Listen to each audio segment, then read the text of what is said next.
to another cheap car showdown. I'm kind of sad. Toyota doesn't have anything for us here. I really expected a AE86 or something like that would be on the list, but you know what? They just don't have them represented in the game. Maybe a future update will do so. Oh, that's cool. That's Top Gear's truck. They ran that to the Arctic. Very cool. But so let's keep going down the list. Maybe Vauxhall will have something for us. Looks like we're close, but not quite. That one definitely counts. 30,000 is the limit.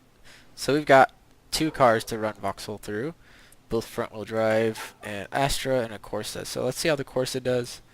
Astra looks to be a little bit more well-equipped, but you know what? That's for a later video. And as per usual, we'll just be buying them everything stock for him. Went to the dealership, bought a car, and now we're taking it to the track for 5 laps at Lime Rock.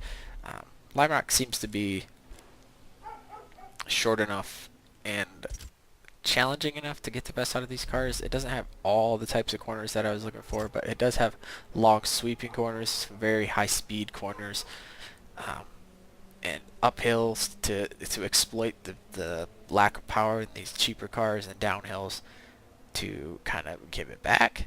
But at the same time, that downhill corner is tricky as all get out, because some cars like to bottom out on that braking and cornering, especially the Acura. I really want to take that one back out and see how it does again, because that Acura is just really cool to watch it as it dipped into that last corner and just sparks flew and stuff. But I don't think we'll be seeing that from the Astra, as it's not nearly as low, or Corsa, I'm sorry. It's not nearly as low. You can always tell right off the get-go a car is planted for sure, and this one definitely seems to be planted pretty well.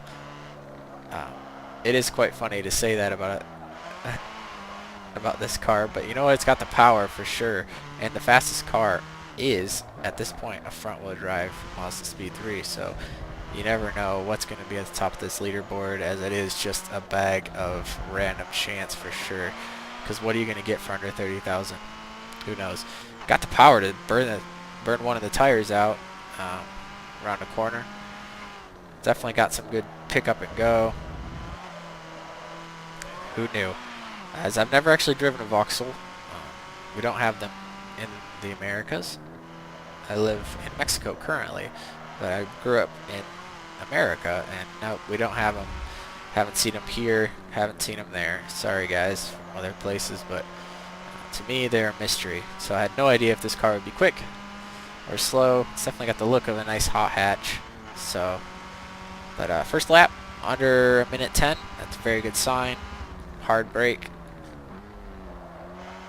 This corner's tricky, and the next ones after that are tricky as well, because they like to really push the sway bars in the grip of the car for sure, and the smoothness of the driver is tested, because we got to come in, and I'm on a controller, so the joysticking here is just minute, very minimal input.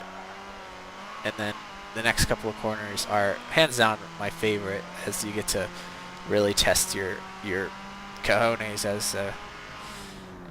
as you come through here, try and see how fast you can go without tagging the wall or going off the course in the next one. But it's not so much about the braking and the finesse as it is about where you turn in. And on that one I turned in way late. This one is a finesse slash turn in. This is kind of a good challenging corner right there. And that was what I was talking about, the Acura, that just threw sparks, because I was coming in on the Acura and just slamming the brakes and then turning in. And yeah, 106 is pretty darn respectable, so we're going to brake real late. That risk did not pay off. So lap 3 is a wash here. Sorry about that, guys. If you're a Vauxhall fan, I may have done it for you. But you know what? We've got more laps to go. Let's try and learn from that mistake and see what we can do.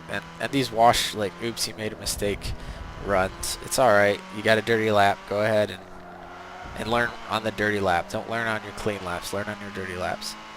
So if you're a leaderboard fan, that's the best advice I can give you, because you're always going to have them. See, it turned in. It was alright turning there.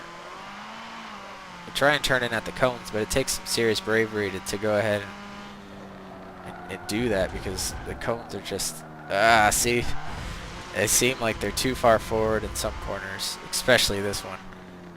It says to start cornering way back there, and those turning points are horrible. I think what it is it's a mathematical equation. They take the apex, the angle of the corner, and they just put the cone out there, and it might be a breaking point for some and a turning point for others. But oh man, I made the same mistake that I made in the other one. I got a brake before that, so the little guy may have a lot of power, but it just doesn't have the brakes that I'm looking for. That's alright. What can you do? Front-wheel drive cars tend to have a lack of grip when it comes to high-speed cornering, as I like to get on the throttle halfway through the corner. I think that's the wrong way to handle a front-wheel drive car, and it is tempting though to do it, to try and be consistent throughout all cars, but each and every, especially layout, has a different way to drive it.